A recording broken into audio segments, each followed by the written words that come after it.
Kalau kita mula bulan 1 kan, menabur emas serendah 1 gram. Bulan ini, kita dah pun ada 12 gram. Manakala kalau kita bermula serendah 100 bulan 1 tahun ini, kita tak boleh agak kita dapat berapa gram.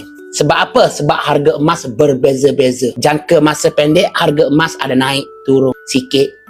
Naik sikit, turun sikit, naik sikit. Tapi akan terus naiklah jangka masa panjang. Jadi tuan-puan, kalau kita nak target menyimpan 12 gram dalam masa 1 tahun, tuan-puan kena buat 1 gram 1 bulan.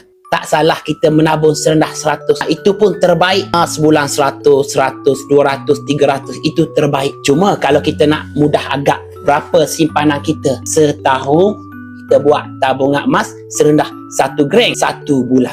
Pasti kita dapat 12 gram dalam masa 1 tahun. Cuba tanya diri masing-masing tuan-puan. Kalau tuan-puan simpan 200 sebulan, ada tak dalam simpanan 2,400? Cuba tanya. Kalau ada sekalipun, peratusnya sangat-sangat rendah. Sebab apa? Tuan-puan, statement daripada Bank Negara kita, 75% masyarakat kita ni tak ada simpanan dalam bentuk duit walaupun RM1,000. Sebab tu adanya saya dekat sini tuan-puan untuk bimbing tuan-puan biar sentiasa ada simpanan, ada tabungan. Mula simpan emas. Emas disifatkan tabungan yang dinamakan untuk dilupakan, forgotten saving. Ubat paling mujarab dalam kaedah menyimpan. InsyaAllah mula buat simpanan emas, tuan-puan sentiasa ada simpanan, ada tabungan. Mula buat simpanan emas, tindakan kita lebih rasional, wajar. Contoh, setiap kali gaji kita mula berfikir, tabungan emas bulan ini belum buat lagi. Jadi kita pun akan simpan sedikit, 100, 200 dalam akaun kita sendiri. Sebab tu mula buat simpanan emas ni, tindakan kita ni